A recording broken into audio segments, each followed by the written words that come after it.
धरती की शुरुआत में ये विशाल भूभाग स्थिर नहीं थे। क्या आपने कभी सोचा है कि ये महाद्वीप कैसे बने और पृथ्वी पर फैले? पृथ्वी की उत्पत्ति लगभग 4.5 अरब साल पहले हुई थी। अपने प्रारंभिक समय में यह एक गर्म, पिघला हुआ आग का गोला था। जैसे जैसे यह धीरे धीरे ठंडा हुआ, इसकी सतह ठोस हो गई। हालांकि यह सतह एक टुकड़े में नहीं थी, बल्कि कई टुकड़ों में विभाजित थी, जिन्हें हम टेक्टोनिक प्लेट्स कहते हैं। लगभग 300 मिलियन साल पहले पृथ्वी के सभी महाद्वीप एक साथ जुड़े हुए थे, जिसे हम पैंजिया कहते हैं। यह एक विशाल महाद्वीप था जो धीरे धीरे अलग अलग टुकड़ों में टूटने लगा। लगभग 200 मिलियन वर्ष पहले पैंजिया दो भागों में विभाजित हो गया। उत्तरी गोलार्ध में लॉरेशिया और दक्षिणी गोलार्ध में गोंडवाना।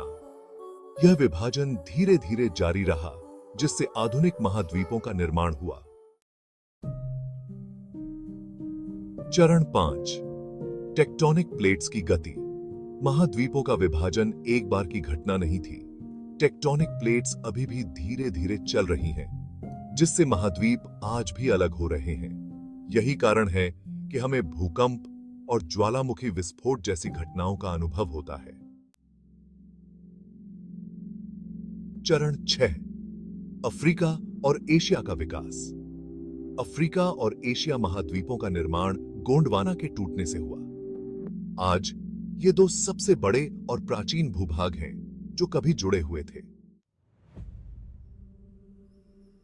चरण 7, महाद्वीपीय बहाव का भविष्य। महाद्वीपों की गति कभी नहीं रुकती। वैज्ञानिक मानते हैं कि आने वाले लाखों वर्षों में महाद्वीप फिर से टकरा सकते हैं और एक नया महाद्वीप बना सकते हैं। इसे पैंजिया प्रॉक्सिमा कहा जाता है। जैसे जैसे महाद्वीप दूर होते गए, महासागर उनके बीच फैलने लगे।